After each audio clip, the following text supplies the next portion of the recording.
Hi everyone. If you wish to access the notes of this subject, then do visit our website. The notes are available over there, and the link for the website is given in the description below. Also, if you wish to join our community groups, then the link for the same is provided on the website. Do click on the link and join our WhatsApp groups for the regular updates. So, yeah, let's go. So start करते हैं unit number 2। सबसे पहले देखेंगे unit number 2 में पढ़ना क्या क्या है। Joint probability distribution for two random variable हमें पढ़ना है, जो कि डिस्क्रीट एंड कंटीन्यूअस दोनों के लिए पढ़ेंगे, बट डिस्क्रीट के क्वेश्चन ज्यादा आते हैं। Then conditional probability distribution, moment generating function, covariance correlation, central limit theorem हम पढ़ेंगे। मोमेंट जनरेटिंग फंक्शन क्या है? एमजीएफ। ठीक है, जैसे हम मीन निकालते थे, जैसे हम वेरिएंस निकालते थे, बिल्कुल वैसे ही हम मोमेंट जनरेटिंग फंक्शन यानी एमजीएफ को निकालेंगे हर एक एक टॉपिक से। ठीक है, तो स्टार्ट करते हैं joint probability distribution for two random variable से। तो जिसे हम कहेंगे बाइवेरिएट रैंडम वेरिएबल। तो let S be a sample space associated with random experiment. ठीक है, यानी कि हमने क्या किया, एक रैंडम एक्सपेरिमेंट किया है। ये एक रैंडम एक्सपेरिमेंट किया है और एक सैंपल स्पेस हमें मिला है, एस एक सैंपल स्पेस मिला है।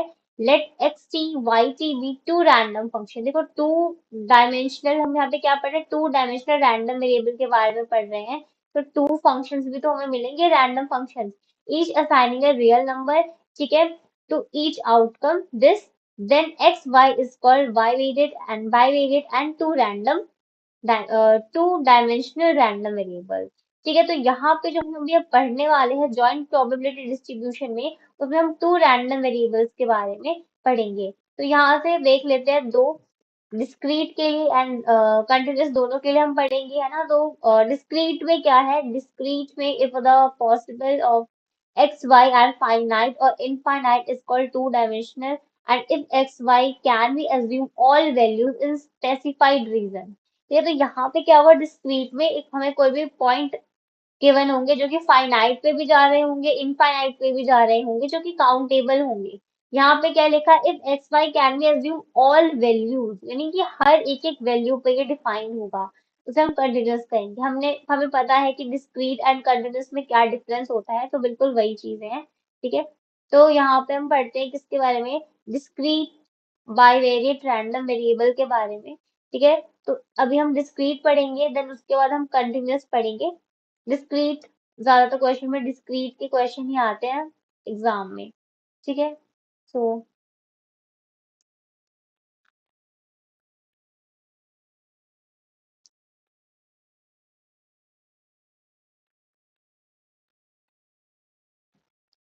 ओके, सो स्टार्ट करते हैं डिस्क्रीट बाइवेरिएट रैंडम वेरिएबल से। So probability joint mass function, इसमें हम क्या निकालेंगे, पी एम एफ निकालेंगे। ऑब्वियसली हमें डिस्क्रीट पढ़ रहे हैं, तो डिस्क्रीट में हम क्या करते हैं, एम पीएमएफ निकालते हैं ना। तो यहाँ पे निकालेंगे probability joint mass function of x y. तो if x Y is a two random dimensional, ठीक है, dimensional discrete random variable where x is equals to xi, y is equals to yj, यानी कि यहाँ पे देखो ij। ठीक है, यहाँ पे हमने क्या किया है, i एंड j, जो कि ij की वैल्यू क्या आ सकती है, 1 हो सकती है, 2 हो सकती है, 3 4 कुछ भी हो सकती है। हमें इस पे इतना ध्यान नहीं देना, जब हम क्वेश्चन सॉल्व करेंगे ना तो खुद ही पता चल जाएगा कि हमें कैसे सॉल्व करना है। ठीक है, देन यहाँ पे लिखा हुआ है x is equals to xi and y is equals to yj and tij। तो इन सभी का यूज हम कहाँ पे करेंगे, जब हम क्वेश्चन को सॉल्व करेंगे, एग्जाम्पल से समझेंगे ये कि कैसे इसे सॉल्व करना है। तो इसे इतना देख लो कि इसी को हम क्या कहते हैं, टीएमएफ ऑफ एक्स वाई कहेंगे। जो प्रोबेबिलिटी जॉइंट मास फंक्शन जो हम निकाल रहे हैं ना, पीएमएफ, डिस्क्रीट में निकालते हैं पीएमएफ, तो यहाँ पे जो पीएमएफ है वो ये है। ठीक है, पीएमएफ। सो पीएमएफ की कुछ कंडीशंस होती है, एक कंडीशन होती है कि is greater than equal to 0 होगा, जो समीशन होगा वो हमेशा 1 के इक्वल होगा। ठीक है, समीशन जो होगा हमेशा 1 के इक्वल होगा, एंड जो ये वैल्यू होगी हमेशा 0 या 0 से बड़ी होगी। यहाँ पे एक चीज और हम देखेंगे, क्या, मार्जिनल टीएमएफ। ठीक है, मार्जिनल टीएमएफ ऑफ एक्स। तो ये भी बहुत इंपॉर्टेंट टॉपिक है, ये भी आ जाता है निकालने के लिए। सो ये हमें पता है, हम क्या कह रहे हैं, समीशन कर रहे हैं द कलेक्शन ऑफ पेयर। जो पेयर बन रहा है ना, ये ठीक है, ये जो पेयर बन रहा है उसी को हम कहते हैं टीएमएफ, मार्जिनल टीएमएफ कहते हैं उसको। अब ये भी हम क्वेश्चन के थ्रू समझते हैं कि ये है क्या, ये क्या पेयर बन रहा है। ठीक है, ये सब कुछ हम भी क्वेश्चन के थ्रू समझेंगे। और बिल्कुल वैसे ही अगर हम y के लिए निकाल रहे हैं तो यहाँ पे जो पेयर है वो y के साथ बन जाएगा। एंड y के साथ क्या आएगा, y के साथ आएगा j, एंड ऑब्वियसली x के साथ आएगा i। ठीक है, तो इसी को हम कहेंगे पीएमएफ ऑफ y। अब क्वेश्चन के थ्रू समझते हैं। ठीक है, सो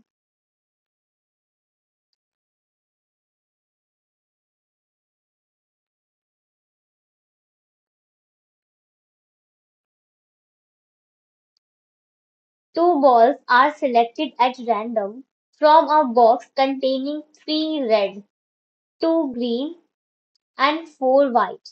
ठीक है, तो two balls are selected at random, two balls को select किया है at random for a box, एक box है जिसके अंदर three red, two green and four white ball contain है। ठीक है, इसके अंदर है if x and y। अब क्वेश्चन में और क्या गिवन है, x and y are the number of red balls and green balls respectively include among the two balls drawn from the box। तो हमें निकालना है सबसे पहले joint probability of x and y। अब देखो यहाँ पे और देख लेते हैं, जैसे हमने यूनिट नंबर 1 में पढ़ा था कि कभी भी चॉइस जब बढ़ जाती है, डिमांड बढ़ जाती है, तो हम क्या क्या यूज करते हैं, कॉम्बिनेशन का यूज करते हैं। तो ऑब्वियसली इन प्रोबेबिलिटी को सॉल्व करने के लिए हम किसका यूज करेंगे इसके लिए हम कॉम्बिनेशन का। ठीक है, तो कॉम्बिनेशन का हम यूज करेंगे।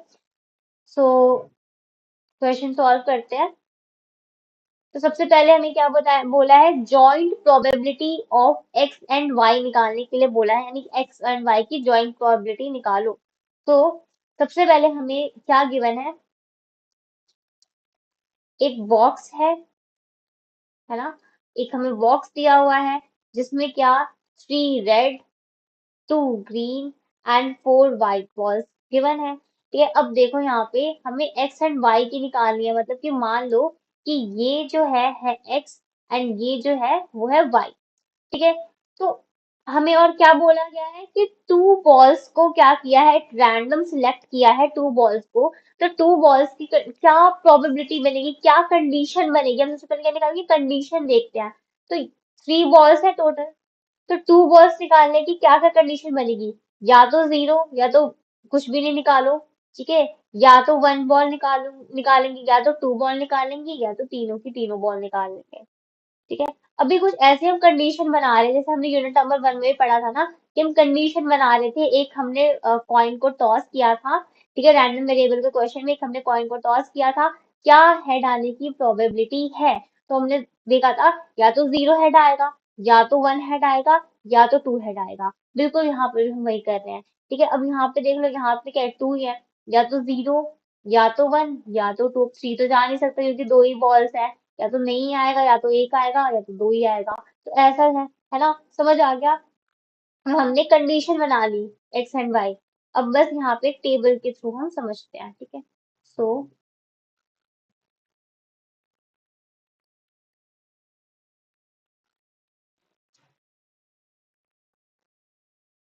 तो यहाँ पे एक टेबल बनाएंगे।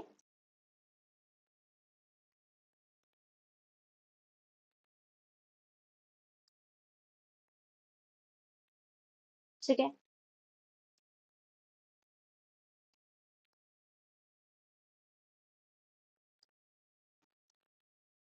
यहाँ पे हम करते हैं एक्स एंड यहाँ पे हम करेंगे वाई, तो एक्स एंड वाई। ठीक है, सो यहाँ या तो जीरो होगा, या तो वन होगा, ठीक है, या तो टू होगा। यहाँ पे क्या होगा, या तो जीरो, या तो वन, टू एंड थ्री।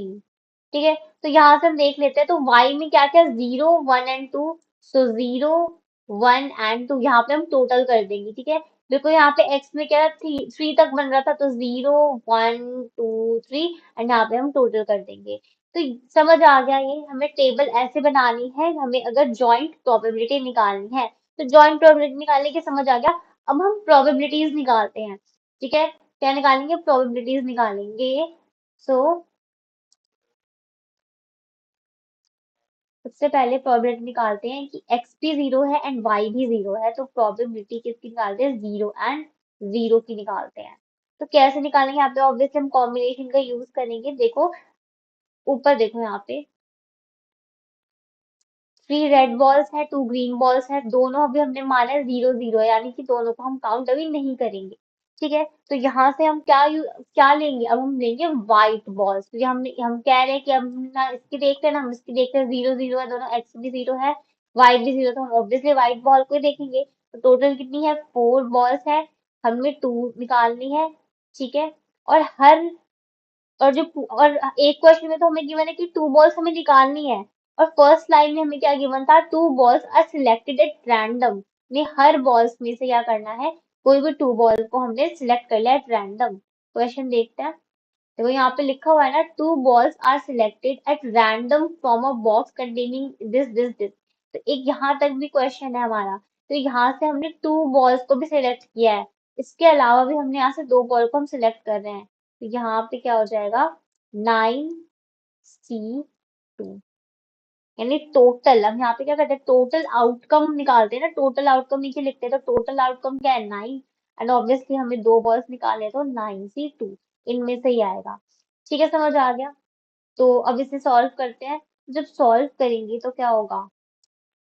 इसे सॉल्व करेंगे, हमें पता है कॉम्बिनेशन को कैसे सॉल्व करते हैं। तो सॉल्व जब करेंगे तो आंसर आएगा 1/6। तो यहाँ पे लिख दो 1/6। समझ आ गया? बिल्कुल वैसे अब हमें प्रोबेबिलिटी निकालनी है। किसकी प्रोबेबिलिटी निकालेंगे? मान लो हम निकालेंगे किसकी प्रोबेबिलिटी? 0 और 1 की। मतलब कि हम एक्स को नहीं ले रहे, कंसिडर कर रहे हैं, एक्स कुछ भी नहीं, 0 कंसिडर कर रहे हैं, वाई को 1 कंसिडर कर रहे हैं। तो 0 यानी कि अब देखो एक्स क्या था यहाँ पे? 3 रेड बॉल था, यानी कि रेड बॉल हम काउंट नहीं कर रहे हैं। हम अब क्या काउंट करेंगे? ग्रीन बॉल्स को काउंट करेंगे, यानी 2, एंड व्हाइट बॉल्स को हम कंसीडर करेंगे। ठीक है, ग्रीन एंड व्हाइट को, रेड को हम नहीं करेंगे क्योंकि रेड तो अभी हमने 0 ले रखा है। ठीक है, 0 और 1। तो यहाँ से क्या हो जाएगा? यहाँ से हो जाएगा 0 और 1, तो 2C1। ठीक है, एंड 4C1, यानी कि एक एक बॉल दोनों में से हम लेंगे। क्योंकि देखो यहाँ पे क्या लिया है मैंने? Y1 है, यानी कि एक ही बॉल निकालने की प्रोबेबिलिटी हमें निकालनी है। Y1 ले रखा है अभी हमने, ये X है, ये Y है। Y जो है वो इज इक्वल टू 1 है, यानी कि Y इज इक्वल टू 1 का मतलब क्या हुआ? कि एक बॉल ही आएगा, या तो 0, हमने यहाँ पे क्या देखा? तो 0 यानी कि हमें कोई भी बॉल नहीं मिला, 1 यानी 1 बॉल मिला, 2 यानी 2 बॉल मिले। तो 1 है अभी, तो ऑब्वियसली 2 में से 1 ही सिलेक्ट होगा, तो 2C1, एंड एक और बचा तो 4C1। देन यहाँ पे 9C2। इजी है, 2/9। ठीक है, तो यहाँ पे हम लिख देंगे 2/9। ठीक है, समझ आ गया ना? ऐसे ऐसे हमें सॉल्व करना है। ऐसे ही हम क्या करेंगे? हर एक एक वैल्यू को निकालेंगे एंड सॉल्व करते रहेंगे। ठीक है, तो अब जल्दी जल्दी फटाफट हम निकालते हैं। ठीक है, तो अब हम क्या लेंगे? अब हम लेते हैं टी 0 और 2 के लिए। तो यहाँ पे हो जाएगा मेरा 2C2, 9C2, यहाँ पे हो जाएगा 1/36।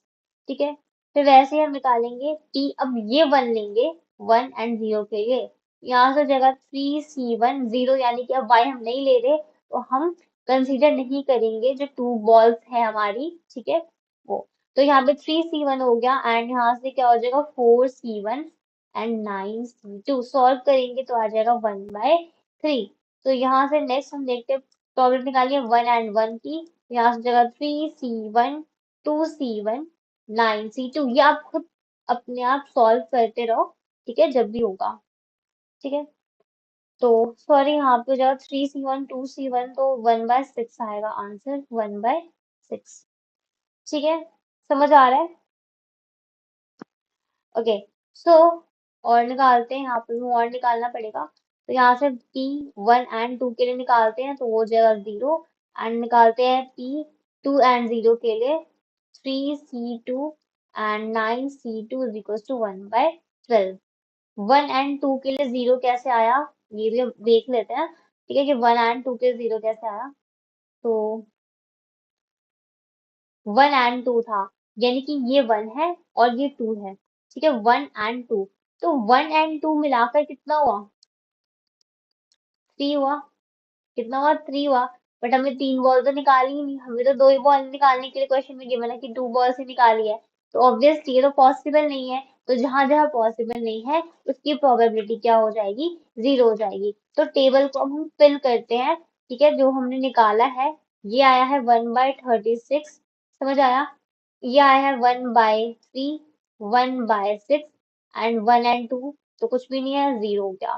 फिर वैसे ही अगर हम निकालते हैं किसी 2 और 0 की, तो ये पॉसिबल है। तो 1/12 आया है। ठीक है, ये पॉसिबल नहीं है, 3 तो 0, यहाँ पे भी हो जाएगा 0। ठीक है, इसमें हो जाएगा 0 0 0। ठीक है, अब टोटल करते हैं इनको। सो टोटल करते हैं। इसे टोटल करोगे तो कितना आ जाएगा, 15/36। इसे 18/36, 3/36, 0। इसे यहाँ से ऐड करते हैं तो हो जाएगा 18/36। यहाँ पे हो जाएगा 14/36। यहाँ पे 1/36 एंड इसे सॉल्व करेंगे तो यहाँ पे आ जाएगा 1। यानी टोटल, इनको टोटल करेंगे एंड इनको टोटल करेंगे तो यहाँ पे 1 आएगा। अभी हमने ऊपर देखा था कि वो 1 के इक्वल आ रहा था, है ना। बिल्कुल सही है, मतलब हमने आंसर सही निकाला है, एकदम सही हमने टेबल बनाई है। तो यही हमारा क्या है, क्या है, हम क्या निकाल रहे थे अभी हम निकाल रहे थे ना joint probability of x and Y. तो यही है joint probability of x and Y, ऐसे ही निकालनी है बिल्कुल। यही तो टोटल 1 आया है ना, ये जॉइंट प्रोबेबिलिटी है एक्स एंड वाई की। ठीक है, तो ऐसा कभी भी क्वेश्चन आता है तो हम ऐसे ही निकालेंगे। हमें कुछ नहीं करना, हमें एक्स एंड वाई का बोला है तो हम टेबल बनाएंगे, टेबल के थ्रू जो भी क्वेश्चन में गिवन है सॉल्व कर देंगे। नेक्स्ट हमें क्या बोला था, मार्जिनल पीएमएफ निकालना था। ठीक है, of x and y, x and y both. So यहाँ पे हम टेबल बनाते हैं, सबसे पहले एक्स का एंड यहाँ पे पी एक्स एक्स ऐसे लिखते हैं हम। कभी भी आया मार्जिनल पीएमएफ निकालने के लिए तो हम ऐसे लिखेंगे।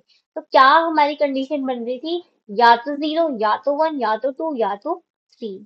ठीक है, समझ आ गया। अब पी एक्स एक्स अभी वाई के लिए भी पहले बना ही लेते हैं। ठीक है, तो यहाँ पे वाई हो जाएगा बिल्कुल सेम वही, एंड यहाँ पे हो जाएगा पी वाई एंड वाई। ठीक है, तो ये कितना था, 0 1 एंड 2 तक ही था ये। ठीक है, तो समझ आ गया। अब यहाँ पे हमें क्या पुट करना है, यही हमारा मार्जिनल पीएमएफ होगा। ठीक है, तो ये क्या होता है हमारा, ये देख लेता है। ये जो हमने टेबल बनाई है ना यहाँ पे, तो ये जो टोटल आया है हमारे पास, ये जो टोटल आया है यही क्या है, मार्जिनल पीएमएफ है। जो टोटल आती है ना हमारी, उसी को हम मार्जिनल पीएमएफ कहते हैं। तो बिल्कुल वही यहाँ पे पुट कर देंगे हम और आंसर निकल जाएगा। ठीक है, तो यहाँ पे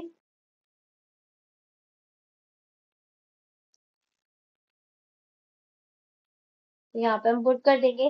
तो 0 के लिए टोटल कितनी थी, 15/36, 18/36, 3/36 एंड 3 के लिए 0 थी। बिल्कुल यहाँ पे 21/36 थी। ठीक है, 14/36 थी एंड 1/36। ठीक है, तो ये हमारा क्या है, मार्जिनल टीएमएफ है।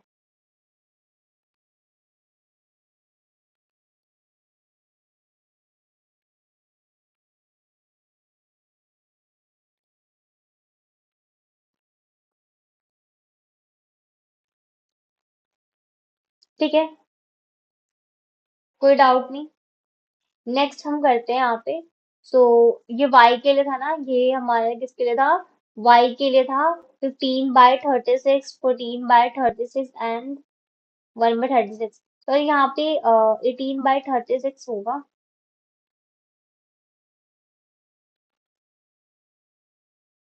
ठीक है, तो इसको सॉल्व कर लेना, जो करेक्शन है कर लेना। नॉर्मल हमें क्या करना है, एडिशन ही तो करनी है। ठीक है, नेक्स्ट है थर्ड, कंडीशनल पीएमएफ हमें निकालने, क्या निकालना है, conditional PMF. Conditional PMF of x, given क्या है, क्या गिवन है कि y जो है वो 1 के इक्वल है। ये हमें गिवन है कि y इज इक्वल टू 1। तो अगर हमें कंडीशनल पीएमएफ निकालने के लिए बोलते तो कंडीशन जहां पे आती है, जब हमें कंडीशनल हो जाता है वहां पे हम क्या करते हैं, अपॉन में बाय में कर देते हैं। तो x की निकालनी है हमें, तो यहाँ से लिख दो 0 1 2, बिल्कुल वही जो हमने बनाया था। यहाँ से हमें क्या निकालना है, पीएमएफ निकालना है। तो P is equal to X का निकालना है, तो एक्स अपॉन में हमें गिवन क्या है, ये जो चीज गिवन है वो नीचे लिख दो। बस यही हमें करना था, कुछ भी नहीं करना था। अब देखो, x की वैल्यू 0 पे कितनी आ रही थी, 2/9 आ रही थी। And y is equal to 1 पे कितनी वैल्यू आ रही थी, जब हम आप टेबल में देखोगे तो 14/36 आ रही थी। बिल्कुल यही ऐसे लिख दिया एज इट इज। बस इसे हम सॉल्व करेंगे, ठीक है, तो आंसर आ जाएगा। आंसर क्या आएगा, 8/14। वैसे ही हम अगर 1 के लिए देखें तो यहाँ पे क्या हो जाएगा, 6/36 एंड यहाँ पे हो जाएगा 14/36। तो सॉल्व करके आंसर आएगा 6/14। ठीक है, टेबल के थ्रू हम देखेंगे एंड सॉल्व करेंगे, तो यहाँ से आ जाएगा 8/14। 1 पे आ जाएगा 6/14 एंड 2 एंड 3 पे कितना है, 0। ठीक है,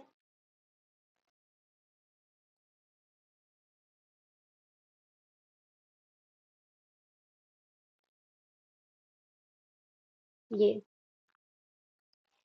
समझ आया। सो यहाँ पे देखो ना, क्या हमें निकालना है, x upon Y is equal to 1। तो यहाँ पे क्या है, y इज इक्वल टू 1 के लिए देखेंगे, ये क्या है, y इज इक्वल टू 1 है यहाँ पे। तो हम क्या देखेंगे, हम ये वाली लाइन देखेंगे, ये वाली y इज इक्वल टू 1 वाली। ठीक है, तो 2 एंड 3 पे देखो 0 0 आ रहा, तो हमने 0 0 लिख दिया। 0 एंड 1 पे देखो 2/9 था, तो 2/9 लिख दिया। एंड अपॉन में y इज इक्वल्स टू क्या था, x and y is equals to 1। तो यहाँ पे क्या है, 14/36 है टोटल। यहाँ पे देखो y इज इक्वल्स टू 1, तो यहाँ पे हमने टोटल जो y इज इक्वल्स टू 1 है वो 14/36 लिख दिया। तो जो टोटल आया है उससे हम क्या करेंगे, डिवाइड कर देंगे x की वैल्यू को। समझ आया, सॉरी y की वैल्यू जो हमारी ये आई ना, यहाँ से ये जो वैल्यू आई है, दिस, ये x की वैल्यू। ठीक है, समझ आ गया। तो ऐसे हम क्या निकालेंगे, कंडीशनल टीएमएफ निकालेंगे।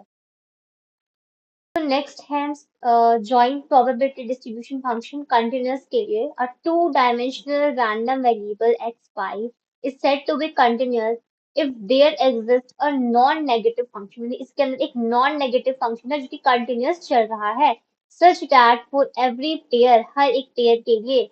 ठीक है, सो वो क्या है हमारा कंटिन्यूअस जॉइंट प्रोबेबिलिटी फंक्शन जो भी है।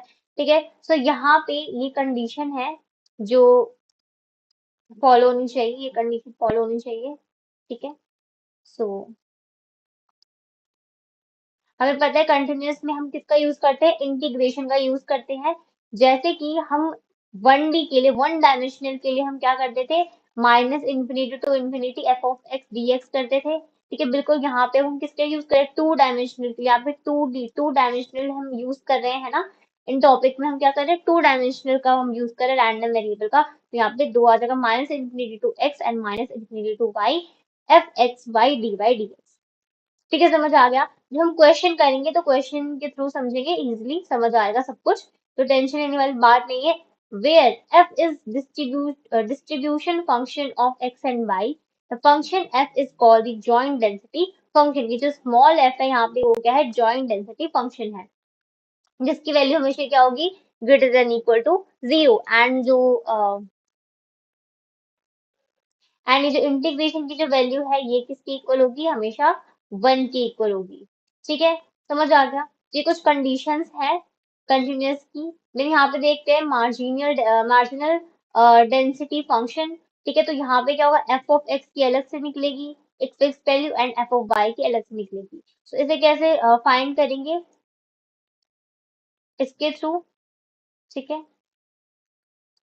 इंटीग्रेशन, नॉर्मल हम इंटीग्रेशन का यूज करेंगे। अगर हमें एक्स का निकालना है तो एफ ऑफ एक्स, ठीक है, वाई से लिमिट लेंगे। ठीक है, एंड अगर हमें वाई का निकालना है तो एक्स से लिमिट को पुट करेंगे, dx dy। ठीक है, समझ आ गया। तो इसके थ्रू हम क्या करेंगे, सॉल्व करेंगे क्वेश्चन को। नेक्स्ट देख लेते हैं CDF। तो CDF के लिए क्या क्या यूज करेंगे, x बाय y। मान लो हमें y की पहले से ही गिवन है, y हो चुका है। ठीक है, y हमने कंडीशनल प्रोबेबिलिटी में भी पढ़ा था ना, ऐसा कुछ क्वेश्चन आता है तो मतलब ये अगर हो चुका है तो हमें किसका निकालना है, इसका निकालना है। मतलब ये क्या है, मार्जिनल डेंसिटी फंक्शन है ये। ठीक है, समझ आ गया। सो अब क्वेश्चन के थ्रू समझेंगे तो अच्छे से समझ आएगा। तो यहाँ पे तो हमने एक चीज ध्यान में नहीं दी है अभी तक, इंडिपेंडेंट। ठीक है, अब हम डिपेंडेंट कर रहे हैं सब कुछ। तो यहाँ पे हम दो चीजों के बारे में देखेंगे जो हमारा कंटिन्यूअस एंड डिस्क्रीट है। तो दोनों में हम क्या पढ़ेंगे, इंडिपेंडेंट के बारे में भी। तो छोटा सा है like, two random variable X and Y are said to be independent. तो कब होगा इंडिपेंडेंट, मान लो क्वेश्चन में आ जाता है, ये कभी कभी क्वेश्चन में आ सकता है ये। ठीक है, कि इंडिपेंडेंट कब होगा। ठीक है, दोनों के लिए हम पढ़ते हैं। सो इंडिपेंडेंट कब होगा, जब एफ ऑफ एक्स जो फंक्शन होगा वो इज इक्वल्स टू इंडिविजुअली दोनों के मल्टीप्लिकेशन के इक्वल होगा। ठीक है, अभी हम क्वेश्चन में करेंगे तो बहुत अच्छे से समझ आने वाला है, हर एक की चीज अच्छे से समझ आ जाएगा। एंड बिल्कुल अगर हम डिस्क्रीट के लिए बात करें तो हमने ये वैल्यू निकाली थी और ये वैल्यू इक्वल होनी चाहिए। ठीक है, बिल्कुल ये कंडीशन लिखना है, ये कंडीशन है इंडिपेंडेंट की। ठीक है, अब हम करते हैं क्वेश्चन, एंड क्वेश्चन के थ्रू समझते हैं, बहुत इजीली समझ आ जाएगा। ठीक है, सो the joint density function of random variable x and y is given by, तो ये हमें given है यहाँ पे, f of x given है यहाँ पे। ठीक है, k x y, और यहाँ पे ये लिमिट दे रखी है। ठीक है, एंड 0 elsewhere। तो हमें सबसे पहले क्या फाइंड करना है, वैल्यू ऑफ k फाइंड करना है। तो कंटिन्यूअस को सॉल्व करने से पहले अगर हमें जॉइंट को सॉल्व करना है, यानी कि ये 2D है, तो हमें क्या करना पड़ेगा, एक ग्राफ बनाना पड़ेगा। ठीक है, तो हमने बना लिया। 0 से लेके 1 तक के, मान लो ये 1 वैल्यू है y की, यहाँ से हमने बना लिया। ये 1 है x की, तो y एक्सिस x एक्सिस दोनों हमने बना ली। सिंपल, पता है कैसे बनेगी। ठीक है, नेक्स्ट हमें पता है ये फॉर्मूला होता है, अभी हमने ऊपर पढ़ा है, ये यही वाला फॉर्मूला।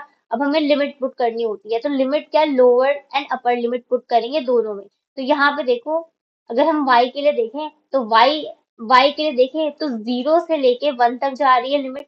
एंड अगर x के लिए देखिए तो ये भी 0 से लेके 1 तक जा रही है। तो लिमिट क्या पुट करेंगे, 0 से 1।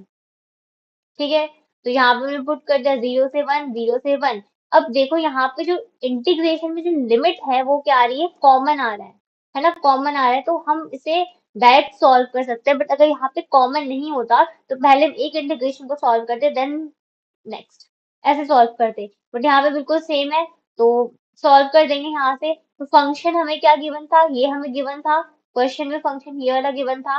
बस हमने सॉल्व किया, कुछ भी नहीं किया। लिमिट पुट किया 1 से 0, 1 से 0, यहाँ लिमिट पुट की है।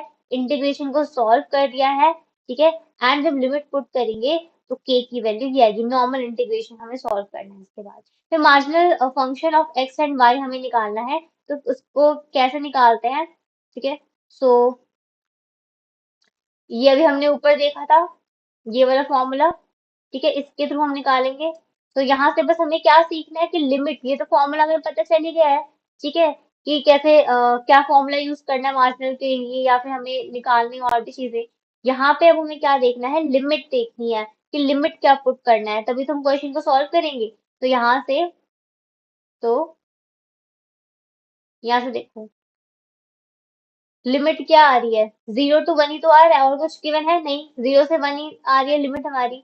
तो यहाँ पे क्या हो जाएगा, 0 से 1 x के लिए, एंड y के लिए भी 0 से 1 ही है। ठीक है, तो बस हम यहाँ पे क्या कर देंगे, पुट कर देंगे। सो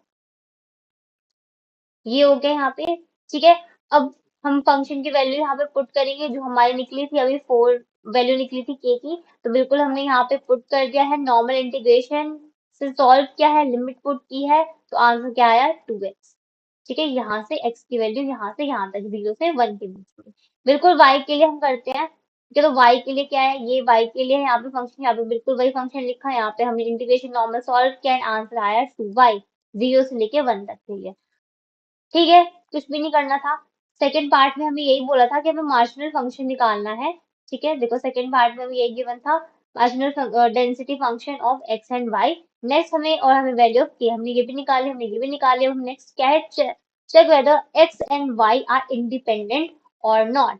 तो हमें ये निकालना है कि इंडिपेंडेंट है या नहीं। तो अभी भी हमने ये भी पढ़ा था, इंडिपेंडेंट है या नहीं, इसकी क्या कंडीशन थी, देखते हैं। तो हमें क्या निकालना है, इंडिपेंडेंट है या नहीं, है ना, इंडिपेंडेंट है या नहीं। सो इंडिपेंडेंट और not, since F X Y is equal to F of x Y, ये कंडीशन होती है। तो ये कंडीशन क्या है, सेटिस्फाई होना चाहिए। ठीक है, तो हमें पता है एफ एक्स वाई जो फंक्शन जो हमें गिवन था क्वेश्चन में वो इज इक्वल होना चाहिए अगर हम इंडिविजुअली सॉल्व करें F X and F Y, यानी मार्जिनल डेंसिटी फंक्शन को। ठीक है, सो यहाँ पे क्वेश्चन में ये गिवन था, यहाँ से यहाँ तक लिमिट थी। और जब हमने टू वाई, जो हमने F of Y and F of X निकाला, ठीक है, F of Y and F of X निकाला, तो देखो ये भी बिल्कुल सेम वही आ रहा है ना, ये बिल्कुल वही वही लिमिट आ रही है ये। तो यस, ये इंडिपेंडेंट है क्योंकि इसे ये सेटिस्फाई कर रहा है।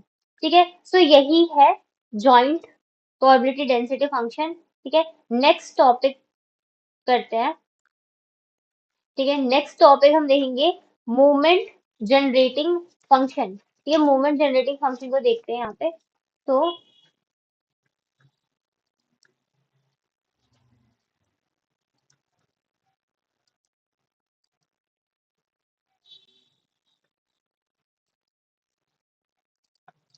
मूवमेंट जनरेटिंग फंक्शन में सबसे पहले हमें क्या कुछ कुछ चीजें याद रखनी पड़ेंगी, बहुत इंपॉर्टेंट है, जो कि याद रखना ही रखना है।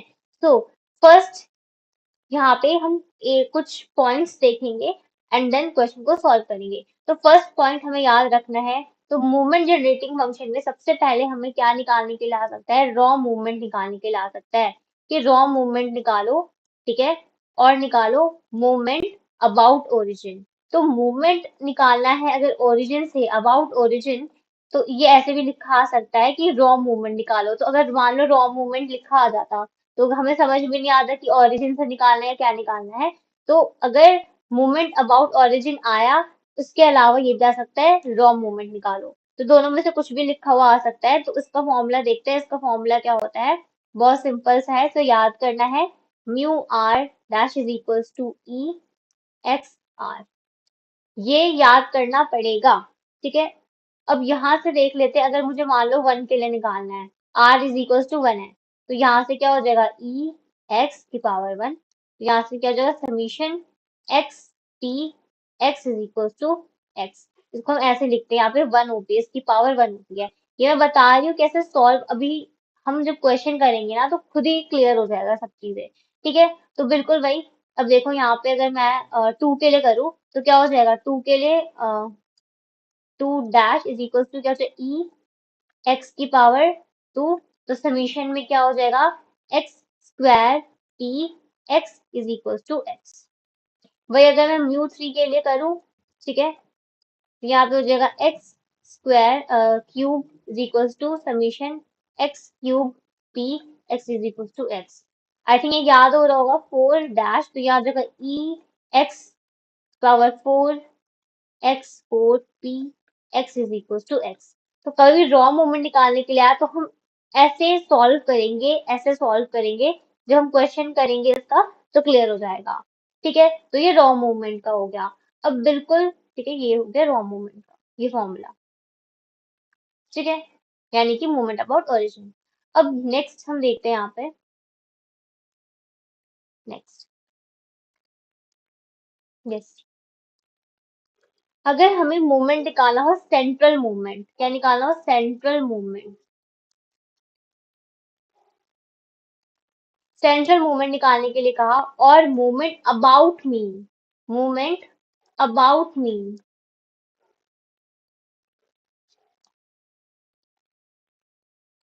तो कैसे निकालोगे, म्यू आर, फॉर्मूला क्या है, म्यू आर। तो यहाँ पे एक चीज याद रखना है हमेशा, म्यू वन जो होगा हमेशा जीरो के इक्वल होगा। क्वेश्चन में अगर म्यू वन है, आर की वैल्यू वन है, तो हमेशा क्या होगा, जीरो।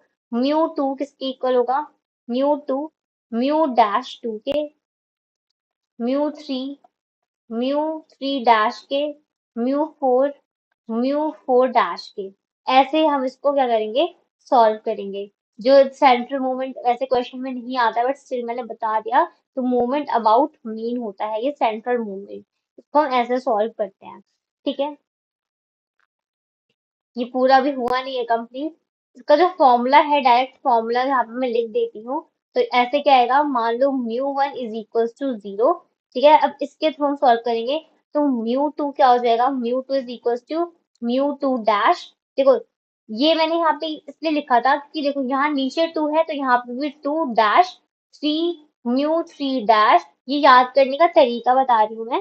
तो यहाँ से हो जाएगा mu 2 is equal to mu 2 dash minus mu 1 dash square, ठीक है, यहाँ पे हो जाएगा 1। तो ये आपको याद रखना पड़ेगा, ये फॉर्मूला है, डायरेक्ट अप्लाई करना है फॉर्मूला यहाँ पे, ठीक है। तो यहाँ पे मैं फॉर्मूला लिख देती हूँ, T mu 2 mu 1 dash plus 2 mu 1 dash 3 mu 4 is equals two plus 1 mu 4 dash 4 mu 3 dash mu 1 dash plus 6 mu 2 dash mu 1 dash square minus 3 mu 1 dash 4। अभी आप सोच रहे होगे कि लाइक ये क्या है, ये तो समझ ही नहीं आ रहा कुछ भी। तो ये फॉर्मूला है, ये याद करना पड़ेगा, ये लर्न करना पड़ेगा फॉर्मूला, ठीक है। या तो कोई ट्रिक बना लो, जो भी मैं बता रही थी, कोई ट्रिक बना लो याद करने के लिए, बट ये याद करना पड़ेगा। और ये बहुत ज्यादा इम्पोर्टेंट भी है, तो इसको याद तो करना पड़ेगा। अब अगर अभी ये समझ नहीं आ रहा है कि ये फॉर्मूला भी क्या है, तो जब हम क्वेश्चन अभी करेंगे तो खुद ही क्लियर हो जाएगा। सो अभी हम इसको रहने देते हैं, क्वेश्चन के थ्रू समझेंगे इसको, ठीक है। सो नेक्स्ट आ जाते हैं हम, नेक्स्ट टॉपिक क्या है, third, movement about movement about arbitrary point, ठीक है, ऑर्बिटरी पॉइंट ए। तो यहाँ से ये हो जाएगा, मेरा फॉर्मूला होता है म्यू 8 इज इक्वल टू ई, ठीक है, एक्स माइनस ए आर। तो अगर मान लो मुझे 1 के लिए निकालना है, ये 1 है, 1 के लिए यहाँ पे, तो ये क्या हो जाएगा, ई एक्स माइनस ए।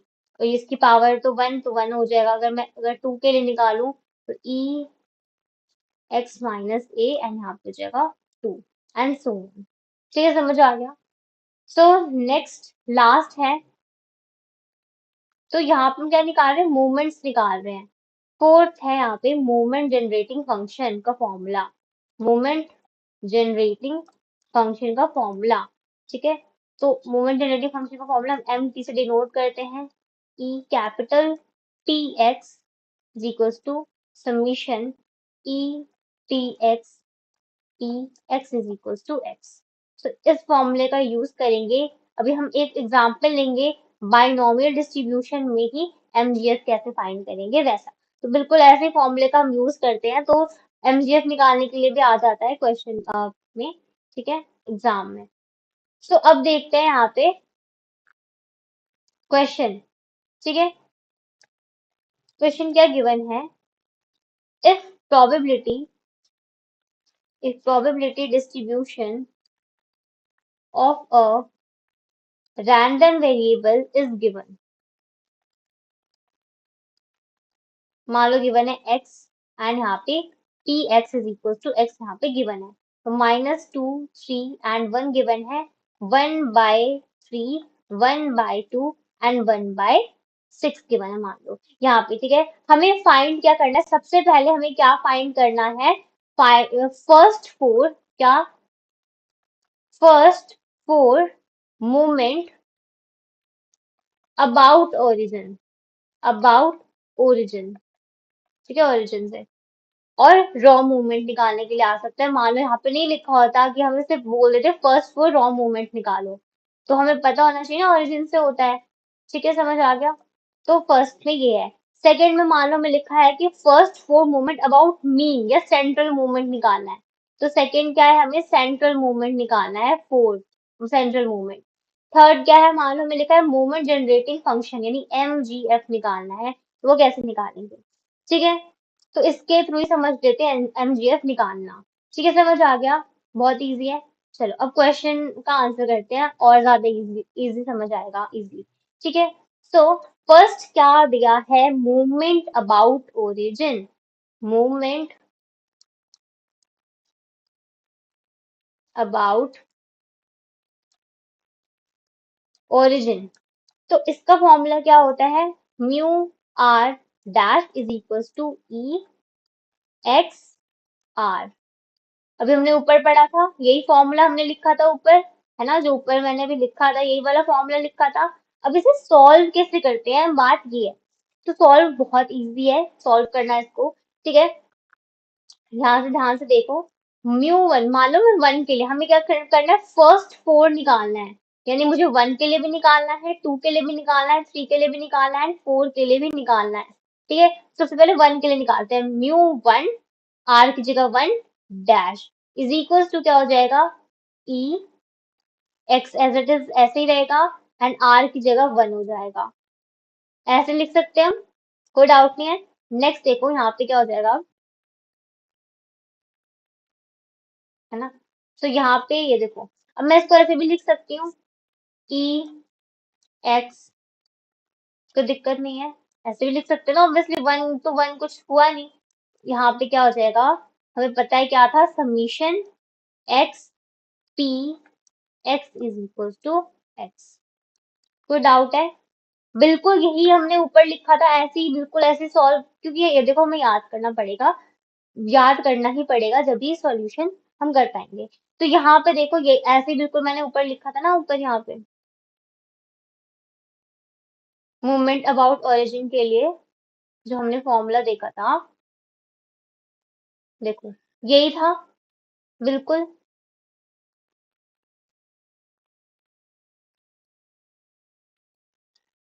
ठीक है, समझ आ गया। यहाँ पे पावर वन है, यहाँ पे अगर टू है, यहाँ पे हमने टू लिया है तो इसकी पावर टू हो जाएगी, एंड यहाँ पे भी टू आ जाएगा, ठीक है, समझ आया। तो अब हम सॉल्व करते हैं, ठीक है।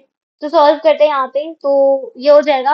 अब इसे सॉल्व करेंगे कैसे, तो देखो समीशन है एक्स एंड इसका इंटू दिस इंटू दिस, ठीक है। तो x की वैल्यू यहाँ पे क्या है, x की वैल्यू पुट करते हैं। तो x की वैल्यू यहाँ पे क्या क्या गिवन है, x की वैल्यू यहाँ पे गिवन है -2, 3 एंड 1, एंड इसकी वैल्यू भी हमें गिवन है एज इट इज, क्या, 1/3, 1/2, 1/6, पुट कर देंगे एंड आंसर आ जाएगा, ठीक है। सो यहाँ पे देखो x की जगह मैं यहाँ पे लिख सकती हूँ क्या, -2, कुछ नहीं यहाँ पे इंटू है, इंटू प्रोबेबिलिटी ऑफ दिस, हमें क्या क्या गिवन है, एक टू, -2 के साथ क्या है, 1/3, प्लस वापस से लिखेंगे 3 इंटू 1/2 प्लस 1 इंटू 1/6। कोई डाउट है इसमें, देखो यहाँ पे क्या है, 2 इंटू 1/3, यानी यहाँ पे 2 into 1/3 plus 3 into 1/2 plus 1 into 1/6, यही किया है हमने, ठीक है। अब इसे हम क्या करेंगे, सॉल्व करेंगे तो आंसर आएगा वन। फिर अब बिल्कुल हम किसके लिए करेंगे, म्यू टू डैश के लिए करेंगे। तो ये हो जाएगा कुछ ऐसा, X square is equals to क्या हो जाएगा, समीशन, अब यहाँ पे एक्स स्क्वायर लग जाएगा, स्क्वायर है तो, and P x is equals to X. ये प्रोबेबिलिटी जो हमें क्वेश्चन में गिवन है, एंड ये एक्स स्क्वायर, तो कुछ नहीं करना, बस यहाँ पे स्क्वायर कर दो। तो यहाँ पे जो -2 स्क्वायर इंटू 1/3 प्लस यहाँ पे 3 square into 1/2 plus 1 square into 1/6, तो ये हो जाएगा 6, ठीक है। बिल्कुल सिमिलरली यहाँ पे हम क्या करेंगे, सिमिलरली यहाँ पे म्यू थ्री के लिए भी निकालेंगे एंड म्यू फोर के लिए भी निकालेंगे। म्यू थ्री के लिए निकालेंगे तो आएगा 11, एंड उसके लिए निकालेंगे तो आएगा 46, बस, बहुत इजी था। नेक्स्ट देखते हैं, नेक्स्ट क्या है हमारा, सेकंड, नेक्स्ट है फोर मूवमेंट निकालना है अबाउट मी। तो उसके लिए क्या होता था, म्यू आर से निकालते थे, है ना। तो ये भी बहुत ज्यादा इजी है, ये बहुत इजी इजी टॉपिक है ये। तो यहाँ पे सबसे पहले कैसे लिखते थे हम, mu one is equals to 0, फिर हम लिखते थे म्यू टू के लिए, तो म्यू टू के लिए फॉर्मूला क्या होता था, mu two dash -1 mu one square, ठीक है। यहाँ पे कुछ भी नहीं है तो यहाँ पे मान लो वन ही है, ठीक है, समझ आ गया, ये उल्टा सा। फिर उसके बाद हम लिखते थे किसके लिए, म्यू थ्री के लिए, तो क्या होता था, 1 mu three dash -3 mu two dash mu one plus 2 mu one dash 3, ठीक है, बिल्कुल हम म्यू फोर के लिए करते हैं। म्यू फोर के लिए जाएगा 1 mu four dash minus 4 mu three dash mu one dash plus 6 mu two dash mu one dash two minus 3 mu one dash 4। ठीक है, समझ आया यहाँ पे? देखो, अगर अभी समझ में आया तो ऊपर ऊपर देखो यहाँ पे।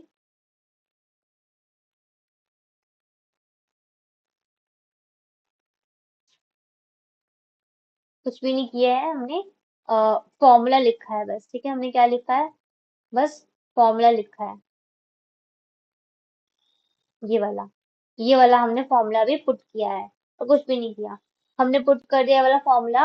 अब हमें क्या चाहिए? हमें म्यू आर होता है हमारा, क्या है? म्यू आर होता है। यानी मुझे क्या चाहिए? म्यू वन चाहिए, फाइंड करना है। म्यू टू फाइंड करना है। म्यू थ्री फाइंड करना है। एंड म्यू फोर फाइंड करना है। बस सिंपल यही हमें फाइंड करना है ना? तो यहाँ से क्या हो जाएगा? ठीक है, तो यहाँ से हम निकाल लेते हैं वैल्यू। हमें पता है म्यू वन की वैल्यू तो 0 है। हम अब फाइंड कर लेते हैं म्यू टू की वैल्यू। यहाँ पे म्यू टू क्या है? म्यू टू है mu two dash minus 1 mu one dash. ठीक है, तो यहाँ पे देखो,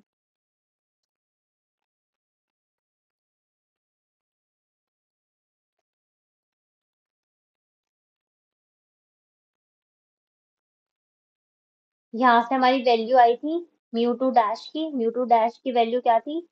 देखो, म्यू टू डैश की वैल्यू थी 6। एंड जो यहाँ पे वैल्यू आई थी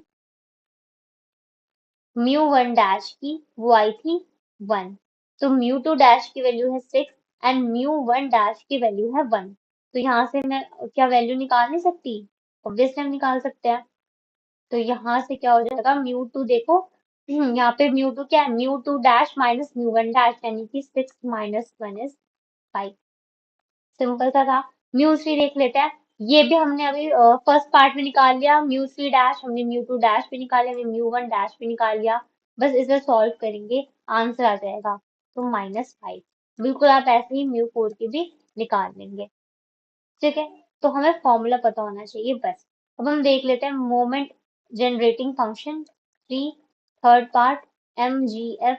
ऐसी सी भी क्वेश्चन में अगर हमें दे रखा है एमजीएफ निकालो, तो ऐसे ही फाइंड करेंगे। ठीक है, तो एम टी ई, बस थोड़े बहुत फॉर्मूले में चेंजेस आ सकते हैं। ठीक है, तो ऐसे हमें दे रखा है, गिवन है, हमें पता है ऐसे ओपन होगा E T X P x is equal to X. ठीक है, ये एमजीएफ का फॉर्मूला होता है जो कि याद रखना है। ठीक है, अब यहाँ पे हो गया समीशन, तो यहाँ पे हो जाएगा M T is equals to this. ठीक है, तो ई माइनस टू टी हो गया यहाँ पे। ठीक है, क्योंकि हम मोमेंट जनरेटिंग फंक्शन निकाल रहे हैं, तो यहाँ पे क्या हो जाएगा? टी की जगह मैं यहाँ पे एक्स की जगह यहाँ पे क्या है? 2 -2 लिख सकती हूँ।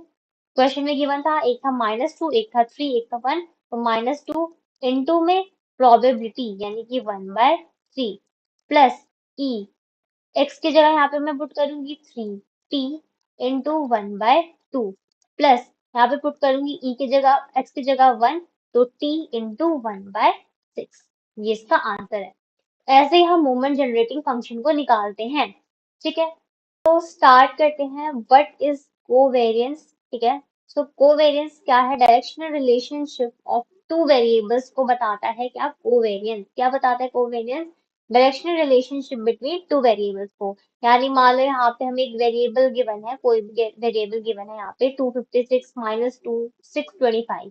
तो इसकी डायरेक्शन क्या है? ऑब्वियसली नेगेटिव है तो डायरेक्शन अपोजिट होगी। अगर पॉजिटिव है तो ऑब्वियसली डायरेक्शन सेम होगी, सेम डायरेक्शन होगी, है ना? तो यहाँ पे देख लेते हैं difference between covariance and correlation.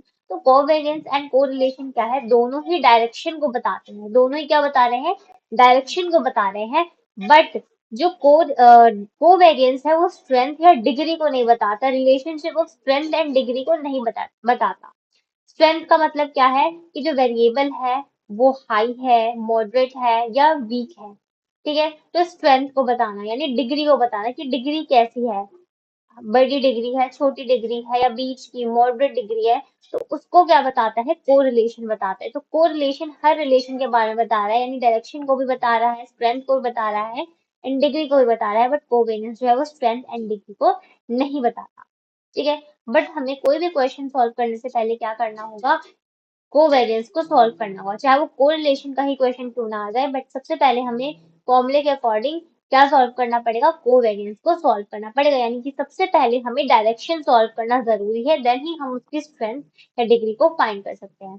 तो हमेशा इसकी स्ट्रेंथ जो होती है वो क्या होती है, -1 से लेके 1 के बीच।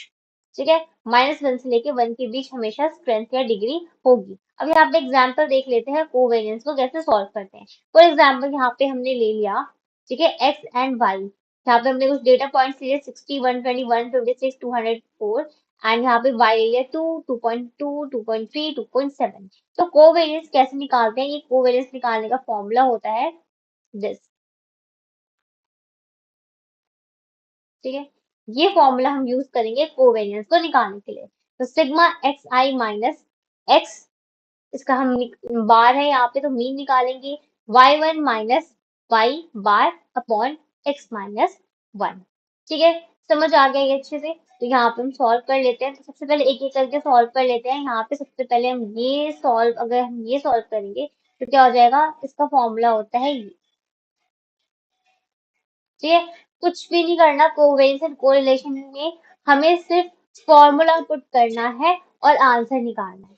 ठीक है, हमें इससे डेटा पॉइंट्स गिवन होंगे, हमें फॉर्मूला पता है, हम डायरेक्ट निकाल लेंगे। हमें एक्स बार का फॉर्मूला पता है सिग्मा एक्स अपॉन, तो ये भी हम निकाल लेंगे। ठीक है, तो यहाँ से क्या हो जाएगा, हमें यहाँ पे गिवन था, ठीक है, ये यहाँ पे गिवन था, यहाँ पे 5,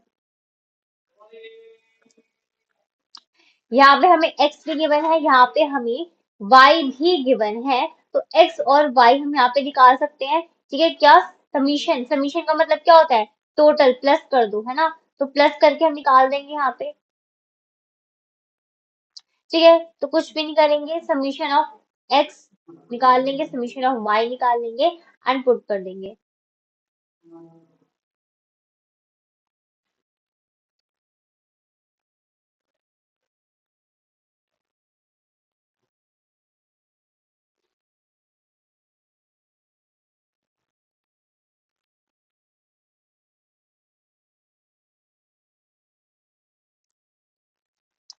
ठीक है, तो ये हमने क्या किया, x को सबको क्या कर दिया, ऐड कर दिया एंड समीशन एक्स निकाल लिया। ठीक है, तो यहाँ पे हमने पुट कर दिया 540। यहाँ पे देखो, अब यहाँ पे हमें n अपॉन में n, तो कितने नंबर्स हैं यहाँ पे, n कितना है यहाँ पे, n देखो दिख रहा है ना, 1 2 3 4, यानी n क्या है, 4। तो यहाँ पे हम नीचे क्या लिख देंगे, 4। समझ आ गया, तो 540 अपॉन 4 यानी 135। बिल्कुल ऐसे ही y निकालेंगे। ठीक है, y निकालेंगे बिल्कुल वैसे ही, तो क्या हो जाएगा, 9.2 अपॉन 4, 2.3। तो हमने क्या निकाल लिया, हमने x बार भी निकाल लिया और हमने y बार भी निकाल लिया। अब क्वेश्चन में क्या, अब हमें फॉर्मूले में क्या पुट करना है, हमने ये भी निकाल लिया, हमने ये भी निकाल लिया। अब हमें निकालना है x i minus x bar, Y i minus Y बार। ठीक है, तो ये तो हम निकाल चुके हैं, यानी कि हमें सिर्फ क्या करना है, माइनस करना है। अब हमें एक्स आई चाहिए, क्या चाहिए, एक्स आई। ठीक है, तो क्या है, एक्स आई 60, तो पुट कर दो। देखो आई में क्या, आई की मतलब क्या, 1 2 3 4 एंड सो ऑन। ठीक है, तो यहाँ से हम पुट करेंगे, यानी सबसे पहले आई की जगह हम 1 रख के पुट करते हैं, तो क्या, x1 की वैल्यू क्या है, 60 है यहाँ पे। देखो 60 फर्स्ट में, तो 60 माइनस 135 इज इक्वल टू -75। बिल्कुल वैसे ही यहाँ पे क्या है, 120, है ना, यहाँ पे देखो ये क्या है, 120। तो यहाँ पे भी हम वैसे ही करेंगे सेम बिल्कुल। तो ठीक है, तो 120 minus 135 minus 15, 156 minus 135 is equal to 21, 204 minus 135 is equal to 69। बिल्कुल हम सेम वैसे निकाल लेंगे। ठीक है, y के लिए तो -0.3 -0.1 0 एंड 0.4 आ गया। अब देखो क्वेश्चन, अब हमें क्या फॉर्मूले में गिवन है, ठीक है, फॉर्मूला में हमें गिवन था ये। ठीक है, तो अब हमें ये भी मिल गया है हमें, ये भी मिल गया है, हम दोनों को इंटू करके निकाल सकते हैं। ठीक है, कोई दिक्कत नहीं। तो दोनों को हम इंटू करेंगे एंड हमारा निकल जाएगा। तो अब यहाँ पर देखो,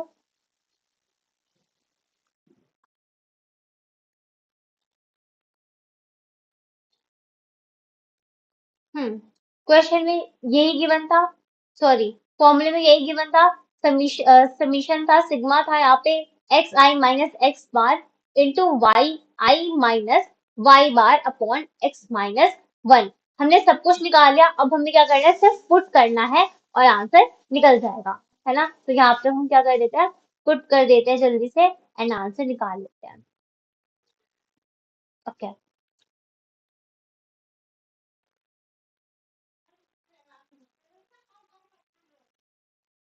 देखो हमने क्या किया, हमने बस यहाँ पे क्या किया, पुट किया है और आंसर यहाँ पे निकल गया। ठीक है, यहाँ पे हो जाएगा 51.6 अपॉन 3। ठीक है, एंड हम यहाँ से सॉल्व करेंगे तो क्या आ जाएगा, 17.2 आंसर। ठीक है, डन। यहाँ पे हमने क्या किया है, सबको प्लस कर लिया, ऐड कर लिया है सबको इंटू कर करके। ठीक है, हमने क्या किया, इन दोनों को इंटू कर लिया है, मतलब कि देखो यहाँ पे, ठीक है, इसको इसको एंड इसको हमने क्या कर लिया, इंटू कर लिया, यानी इसे एंड इसे इंटू कर लो। -75 इंटू -0.3, सबको हमने क्या किया, इंटू कर लिया एंड सबका समीशन कर दिया। समीशन बोला था ना, फॉर्मूले में समीशन करना था, बिल्कुल हमने वही किया है। हमने यहाँ पे क्या कर लिया है, सबको ऐड कर दिया है एंड यहाँ पे हमने लिख दिया है, तो सॉल्व हो गया। अब वैसे हम क्या करते हैं, कोरिलेशन देखते हैं। तो हमने कोरिलेशन में क्या देखा था, ये भी रिलेशनशिप बता रहा है, डायरेक्शन बता रहा है, बट साथ ही साथ डिग्री भी बता रहा है कि डिग्री को कैसे फाइंड करना है ना। तो ये भी बता रहे हैं, इसे हम आर से डिनोट करते हैं, इसकी वैल्यू -1 से लेके 1 के बीच में ही आती है हमेशा। टू टाइप्स के होते हैं correlation, negative and positive. Negative क्या है, व्हेन बोथ, ठीक है, बोथ आर क्या होंगे, सेम डायरेक्शन में होंगे, एंड इसमें क्या होंगे, नेगेटिव है, यानी कि सेम डायरेक्शन में नहीं होंगे, अपोजिट रिलेशनशिप वो बना रहे होंगे। ठीक है, तो इसकी वैल्यू हमें पता है क्या, -1 to 1 होगी। अगर -1 तक जा रही है तो पॉजिटिव, अगर अगर +1 तक जा रही है तो पॉजिटिव, -1 से जा रही है तो नेगेटिव होगा। 0 से लेके 1 तक पॉजिटिव रिलेशन बना रहा है, 0 से -1 तक नेगेटिव रिलेशन बना रहा है। अब यहाँ पे एक फॉर्मूला देख लेते हैं, टू फॉर्मूला हम यहाँ पे देखेंगे। ठीक है, टू फॉर्मूला यहाँ पे देखते हैं। एक तो तुम ऐसे निकाल सकते हो, ठीक है, या तो ऐसे निकाल सकते हैं। तो यही है कि अगर हमारा कोरिलेट हम ऐसे अगर करेंगे तो ज्यादा इजी होगा। देखने में ये फॉर्मूला ज्यादा बड़ा लग रहा है, बट बहुत इजी है, क्योंकि हम यहाँ पे देखो कोवेरियंस भी फाइंड करना पड़ेगा। इतना टाइम मान लो, अगर हम एग्जाम में कोरिलेशन ओनली फाइंड करने के लिए कहा है तो हमें पूरा कोवेरियंस भी निकालना पड़ जाएगा। तो अगर हम ये यूज करेंगे तो इजिली हम निकाल लेंगे। तो ये वाला फॉर्मूला का यहाँ पे हम यूज करेंगे। फॉर एग्जाम्पल यहाँ पे देखो, यहाँ पे मैंने कुछ डेटा पॉइंट्स ले लिए हैं, x 9 8 7 6 5 4 3 2 1 एंड y 15 16 14 13 11 12, जो भी आपको लेना ले सकते हो। अब क्वेश्चन के थ्रू, सॉरी फॉर्मूले के थ्रू से सॉल्व करते हैं। तो सबसे पहले यहाँ पे क्या है, n, ये क्या है, n कितना है, कितना पॉइंट है, कितने पेयर बन रहे हैं, तो x कितना है, 1 से लेके 9 तक बन रहा है, यानी कि n की वैल्यू हो गई 9। ठीक है, अब यहाँ पे फॉर्मूले में क्या है, समीशन यानी सिग्मा एक्स वाई, यहाँ पे एक्स वाई दे रखा है, तो x इंटू वाई कर देंगे, ये हमने यहाँ पे कर दिए, दोनों इंटू इंटू कर दिए सबको एंड x और y निकाल लिया। उसके बाद हमें क्या करना है, अब हमें करना है find x square and find करना है वाई स्क्वायर को। तो हमने एक्स स्क्वायर भी फाइंड कर लिया, हमने वाई स्क्वायर भी फाइंड कर लिया, दोनों को स्क्वायर कर दिया यहाँ पे। ठीक है, हमें मिल गया। अब हम क्या करेंगे, अब हमें क्या फाइंड करना है, अब हमें फाइंड करना है summation X Y, sigma X Y को। तो बस हम क्या करेंगे, इस एक्स वाई को टोटल कर देंगे। हमें क्या निकालना है, सिग्मा एक्स निकालना है। तो सिग्मा एक्स निकालने के लिए एक्स को पूरा समीशन कर दो, प्लस कर दो, टोटल आ जाएगा। अब हमें अगर सिग्मा वाई निकालना है, यानी कि वाई को क्या करो, प्लस कर दो, निकल जाएगा। सिग्मा एक्स स्क्वायर चाहिए, तो एक्स स्क्वायर क्या करना है, सबको टोटल कर दो, सिग्मा एक्स स्क्वायर निकल जाएगा। क्या होता है समीशन, यानी सबको प्लस करते जाओ। अगर हमें वाई स्क्वायर निकालना है तो इसको प्लस कर दो, निकल जाएगा एंड फॉर्मूले में पुट कर दो। बहुत इजी था। ठीक है, फॉर्मूले में पुट करेंगे तो आंसर आ जाएगा हमारे। यहाँ पे हमने क्या किया है, यहाँ पे हमने सिंपल बेसिक क्या किया, फॉर्मूले को पुट किया यहाँ पे, फॉर्मूले में पुट किया यहाँ पे, तो आंसर आ जाएगा 0.95। यानी ये देखो ये किसके बीच में आ रहा है, 1 से इधर जा रहा है, यानी ये पॉजिटिव रिलेशन बना रहा है। अगर ये नेगेटिव में कुछ आ रहा होता तो क्या होता, ये नेगेटिव रिलेशन बनाता। ठीक है, बहुत इजी था कोरिलेशन एंड कोवेरिएंस। जल्दी से देख लेते हैं सेंट्रल लिमिट थ्योरम क्या कहती है। सेंट्रल लिमिट थ्योरम क्या कहती है, मान लो एक एक्स वेरिएबल है जो कि क्या है, गॉसियन डिस्ट्रीब्यूशन को फॉलो कर रही है, या तो कर रही है या तो नहीं कर रही है, मैं ये नहीं कह रही कि ये कर ही रही है। ठीक है, हम कंसीडर कर लेते हैं कि ये गॉसियन डिस्ट्रीब्यूशन को फॉलो कर रही है या नहीं भी कर रही है, एक्स जो है। ठीक है, तो यहाँ कोई भी डिस्ट्रीब्यूशन में हमें पता है या तो एक तो मीन होता है, एक तो सिग्मा होता है। ठीक है, सिग्मा स्क्वायर होता है, यानी कि मीन एंड वेरिएंस हमेशा गिवन होता है किसी भी डिस्ट्रीब्यूशन में। ठीक है, मान लो यहाँ पे हमें गिवन है डिस्ट्रीब्यूशन में कि जो n है, जो भी हमें सैंपल स्पेसेस आ रहे हैं, सैंपल स्पेस बन रहे हैं, उसमें जो पेयर बन रहे हैं वो 30 या 30 से ज्यादा। फॉर एग्जाम्पल हमने ये कंसीडर कर लिया। ठीक है, तो यहाँ पे सैंपल स्पेस कैसे बनेंगे, मान लो हमने एक सैंपल स्पेस माना S1 जो कि बन रहा है x1, x2, x3 एंड कहाँ तक बन रहा है, x30 तक। ठीक है, बिल्कुल वही सेम। तो यहाँ पे क्या हो जाएगा, हम इसका मीन निकालेंगे। ठीक है, मीन निकालते क्वेश्चन में। फिर अगर मान लो मैंने एक दूसरा सैंपल स्पेस ले लिया, बिल्कुल वही ऐसे हमने कुछ x1, x2, x3 किया, यहाँ से हम निकालेंगे x2 मीन। ठीक है, फिर हमने मान लो हमें सैंपल 3 गिवन है, फिर हमने कुछ पॉइंट्स लिए, यहाँ पे है हमारा x3 मीन। तो हम क्या कर रहे हैं, वैसे ही ऐसे करते जाएंगे, मान लो x100 तक हमने मीन निकाला। ठीक है, सैंपल स्पेस 100 तक लिया, मतलब कि एक ही डिस्ट्रीब्यूशन में हम क्या कर रहे हैं, जब एक ही डिस्ट्रीब्यूशन में, ये एक ही डिस्ट्रीब्यूशन में जो एक ही फंक्शन के हम क्या निकाल रहे हैं, बहुत सारे जब मीन निकाल रहे हैं, हम बहुत सारे सैंपल स्पेसेस निकालने लग जाते हैं।